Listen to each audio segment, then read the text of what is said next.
Alô, vamos começar hoje o programa Por Trás da Prancheta para trazer gente bacana aqui que faz histórias em quadrinhos. E a gente vai fazer esse programa com muito carinho para você.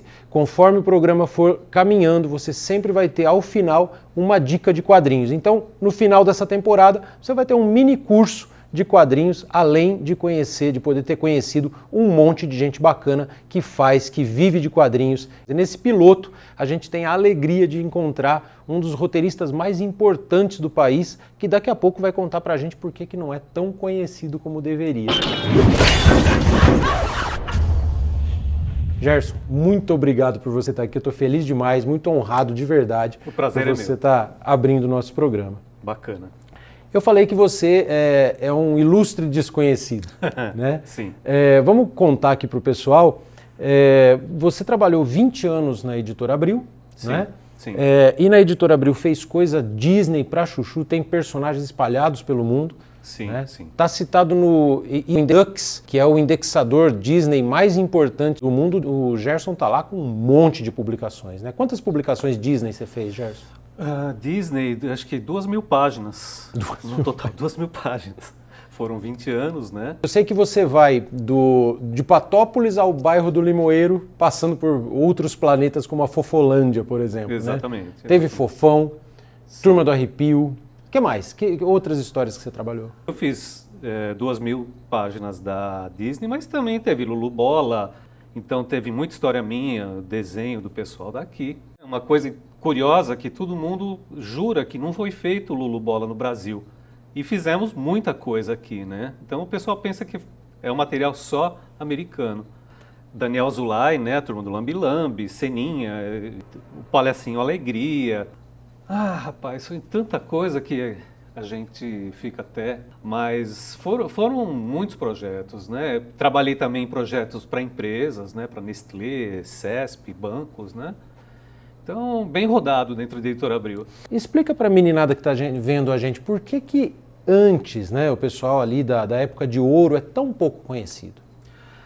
Porque o nosso trabalho era anônimo, né? Porque mesmo depois de morto era o Disney que fazia as histórias, né? Então eu escrevia, vários desenhavam, mas saía o nome Walt Disney, né?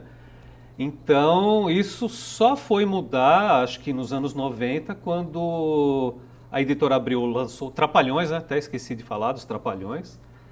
E aí o Primágio bateu o pé e quis que se desse créditos para o roteirista, desenhista e arte finalista.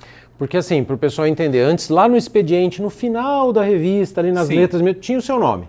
Tinha, mas você precisava de uma lupa, né, gigante ali para enxergar. Mas na historinha mesmo a gente não sabia quem tinha feito qual. Não sabia, exatamente. Tá. Então quem era fã Disney, que lia aquelas histórias que não tinha crédito, começou a falar, essa história é do... E de repente, com essa doideira, primeiro foi no Orkut, agora Facebook, o pessoal começou a ligar os pontos. Muitos eram até meus amigos, não sabia aquela história bacana que tinha lido, que era a história minha, né? Tem uma história que aconteceu comigo que foi muito bacana, que é a seguinte, a gente já era amigo, né, Gerson? Você vai lembrar disso. E o Gerson me mostrou um monte de historinhas que ele juntava, encadernava, como um portfólio. Aí eu tô lá folheando e encontrei uma historinha que eu lia quando eu era criança, e aquilo me emocionou de um tanto, porque era uma historinha que eu gostava demais, sim. Mas é que eu não sabia que era sua. Sim, né? Sim. Eu acho que isso ilustra bem essa situação. Um monte de gente que era seu fã e não sabia que você existia. Exatamente. Né? E essa história, inclusive, é uma das minhas preferidas, né? Porque... é do Mickey Patrulha Estelar, que eles caem num planeta de gigantes e eles encontram uma menina. E essa menina, de certo período da história, o tampo da cabeça abre e tem um monte de homenzinhos, ou seja, ela era um robô, né, controlado. No final da história, de cada bonequinho daquele, homenzinho abre a cabeça também, tem outros homenzinhos controlando, né?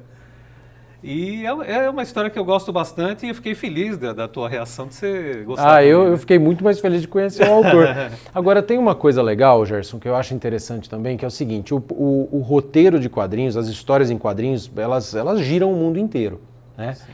E aí, tem algumas coisas que são coincidências, né? Certo. Mas que a gente fica feliz de saber. Essa história, por exemplo, um tempo depois, a gente viu num filme hollywoodiano com Ed Murphy, se não me engano, sim. aconteceu uma situação parecida, né? Que o Ed Murphy era controlado por vários Ed Murphyzinhos na cabeça, dentro né? da cabeça. Isso foram, acho que, quase 20 anos depois, pelo menos 15 anos depois, né? Mas as ideias estão aí no universo para serem usadas, né? E uma coisa bacana também que a gente já conta para o pessoal é que agora, há 23 anos, você trabalha com Maurício de Souza. Sim, né? sim, desde 2000. E recentemente eu estava lendo uma Graphic MSP, né, do Anjinho, Sim. e aí no final tem uma citação, né, que o autor fez a revista em quadrinhos, depois descobriu uma história sua com um roteiro parecido. Exatamente, né? é a mesma ideia, né? Mas as ideias, como eu falei, as ideias estão aí, né? Não é porque eu tive essa ideia, ninguém pode ter. Acontece, às vezes eu faço um roteiro, eu fico assim cismado, falo, será que não saiu essa história? Aí eu ligo pro estúdio e a turma fala, olha, mesmo que alguém já usou essa ideia, você vai contar de uma maneira diferente, porque cada um tem uma maneira de contar uma história, né? Então, E aí a coisa anda. isso. Ô Gerson, como é que é isso? Assim, você trabalhava na Abril, e eu tive a chance de ler o seu livro em primeira mão, né? Tá lá na gênese do livro, e você conta que era um grupo de malucos ali, Sim. vivendo juntos e curtindo juntos, jogando futebol, almoçando e brincando e fazendo histórias. Exatamente. Né? Agora você trabalha em home office. Sim. Né, no Maurício de Souza, mesmo no final da Abril e agora no Maurício de Souza, home Exato, office, de vez em quando, só que você vai a São Paulo.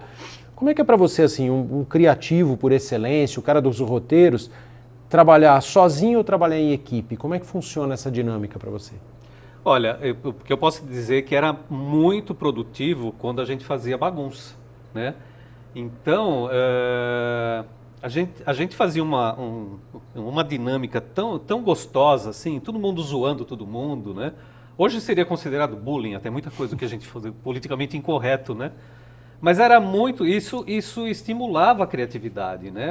Principalmente o humor, porque as histórias que a gente fez nesse período da Editora Abril, que eles chamam dos anos de ouro da Editora Abril, são consideradas as mais engraçadas da Disney, muito mais do que os italianos, porque diz que o italiano tem um desenho muito bonito, mas não tem humor. Mais engraçadas no mundo.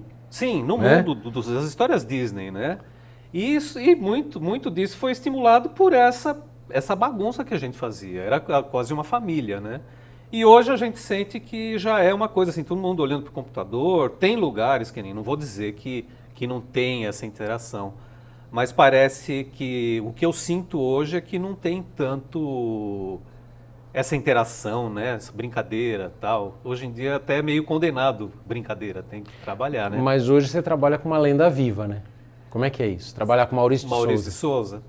O Maurício de Souza é um cara muito bacana. O jeito que você vê na televisão, ele dando entrevistas, ele é aquilo mesmo. Muitas vezes a gente tem reunião, depois vai jantar. Se tem alguém numa mesa do lado, uma criança, e vai lá para pedir um autógrafo, tirar uma foto, ele deixa a comida gelando lá e ele vai lá, ele faz um desenho, ele dá uma atenção, ele troca ideia, né? E ele fala que isso enriquece ele também. Então ele não está perdendo, ele está ganhando com isso, né? Não é à toa que é quem é, né? Exatamente. Então é um privilégio trabalhar com ele.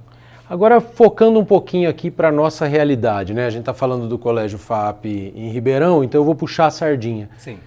Como é que era o Gerson no ensino médio, lá no antigo colegial? Você já sabia que ia ser quadrinista, ia ser roteirista?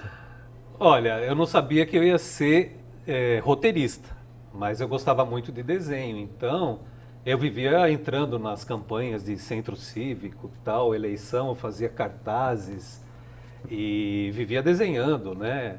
Teve um ano, não façam isso, por favor, mas eu perdi um ano desenhando. Eu fiquei lá no caderno, tal, acabei perdendo um ano, mas para mim foi importante porque eu aprimorei meu desenho e acabei anos mais tarde conseguindo uma vaga na Editora Abril. Mas Eu não era nenhum santinho também não, né? Não fui eu que disse isso, hein? É ele que está dizendo, tá bom? Mas eu avisei, não façam, crianças, não façam isso. Muito bom. Ô Gerson, nós vamos fazer uma pergunta agora, que foi encaminhada por uma estudante, tá? Que soube que você vinha para cá e gravou essa pergunta para você. Oi Gerson, tudo bom? Eu sou a Anitta Fará, do ensino médio da FAAP. Nessa época que a gente está de fazer vestibular, escrever redação, muitas vezes a gente tem um bloqueio criativo. Você, como roteirista que está sempre escrevendo, você tem alguma dica para dar para a gente nessas situações? Olha, o mesmo problema que vocês têm de dar um branco, né? Como é que é? A síndrome do papel em branco, né? Da folha em branco. É aquela insegurança. A mesma coisa que você, quando vai fazer uma redação, você fala, será que o avaliador vai gostar dessa história? Será que eu tô tratando bem o tema? Vai ser bacana? Porque existem 1000 maneiras de você contar a tua redação. Da mesma forma que tem 1000 maneiras para eu contar a minha historinha, né? Então, tem vezes que dá um branco, dá uma insegurança, né? Agora, uma dica que o Maurício me deu, tá? E eu vou repassar para você, leia bastante, não precisa ler, digamos, você tem que ler livros para a redação, para o vestibular, mas leia outras coisas. O Maurício fala, leia quadrinhos, mas não precisa ser infantil, leia livros, vai no cinema. Até uma vez ele ligou para mim e falou, Gerson, vai passear, abraça a árvore. Isso ajuda pra caramba, quer dizer. Então, se você está muito estressada, de repente vocês estão com muita pressão. Geralmente estão com muita pressão. Sim, essa fase é de muita pressão para os meninos. Exatamente. Vai passear, abraça uma árvore, sabe? Isso aí é conselho do Maurício de Souza e funciona, viu? E confia também. Confia que você vai fazer uma coisa bacana. Ter confiança em si, né? Saber do que está aprendendo, está estudando. Exatamente. E tranquilidade, né? Exatamente. Às vezes o estresse é pior para o estudante, para a estudante, do que o não saber. A pessoa sabe e está travada. Exatamente. Só um detalhe. Eu trabalho com roteiros há 43 anos. E de vez em quando, até depois de todo esse tempo, vem aquela síndrome do impostor.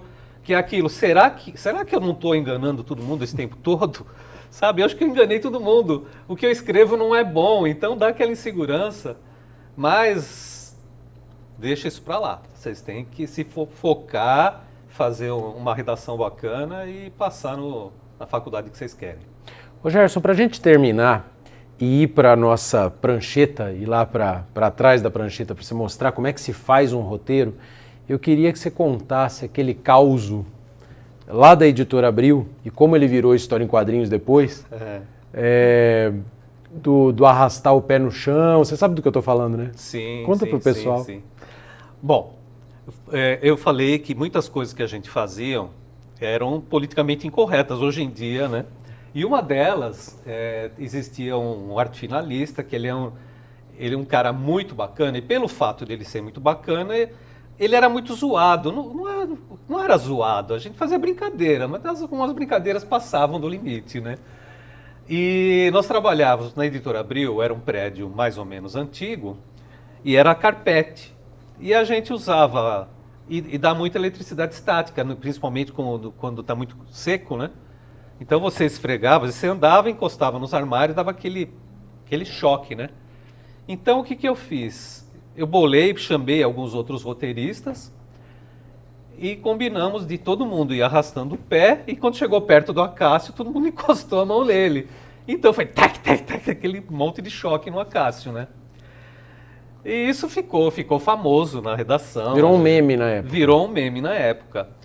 E anos depois, quando mais ou menos perto do 99, 2000, eu fiz uma história do Zé Carioca, onde aparecia um ladrão que ele dava choque. E o bandido era o Acácio. E o bandido, quando a polícia pegou, e ele revelou, ele falou, eu não era bandido, eu era um cara legal.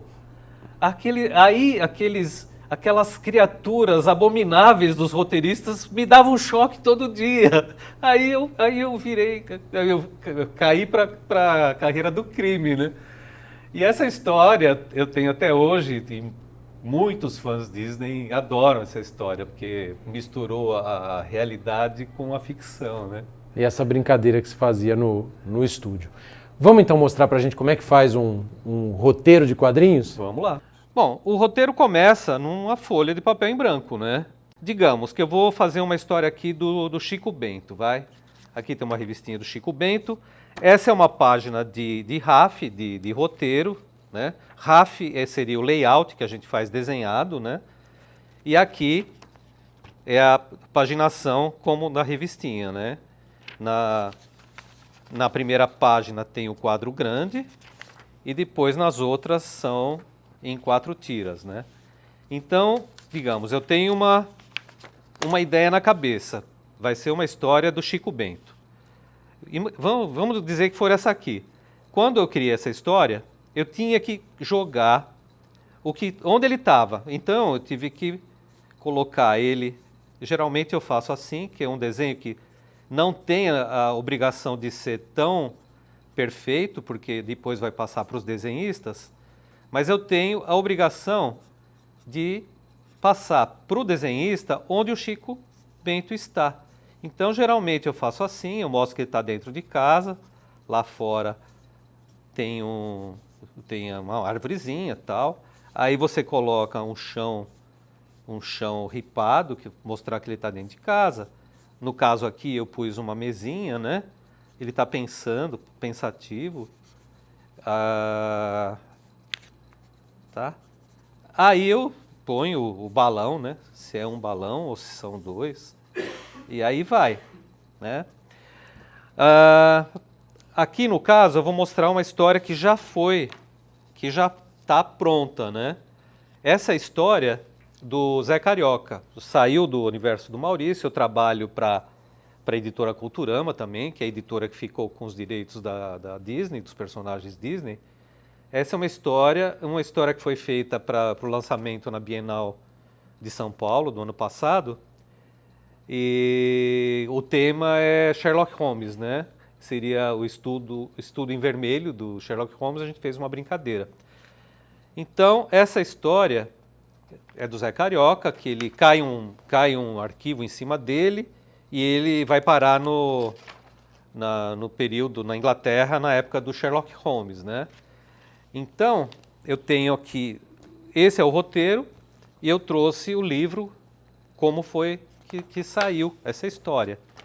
Então, dá para fazer uma comparação, que o desenhista, ele tanto pode seguir o que eu sugeri, ou ele pode mudar, que nem aqui eu pus um cara com um bico, como se fosse uma ave, e o desenhista, ele resolveu fazer a mesma cena num outro ângulo, colocando o personagem com focinho, né? Do estilo do Disney, né? E aqui eu pus ele caindo para cá, ele achou melhor caindo para lá, mas aí o desenhista ele tem liberdade de seguir ou não o que eu sugiro, né? Atualmente eu estou fazendo no digital, esse já é um RAF feito no digital e impresso, e aqui o jeito que o desenhista seguiu, né? Feito isso, essa história vai para avaliação. A história, estando aprovada, ela já passa para o desenhista. Aí passa para o letrista e depois o arte finalista. Vai para cores, aí segue até sair na revistinha. E a gente te espera então no próximo programa com mais um grande entrevistado, uma grande entrevistada e mais uma dica bem bacana sobre quadrinhos aqui no Por Trás da Prancheta. Até mais!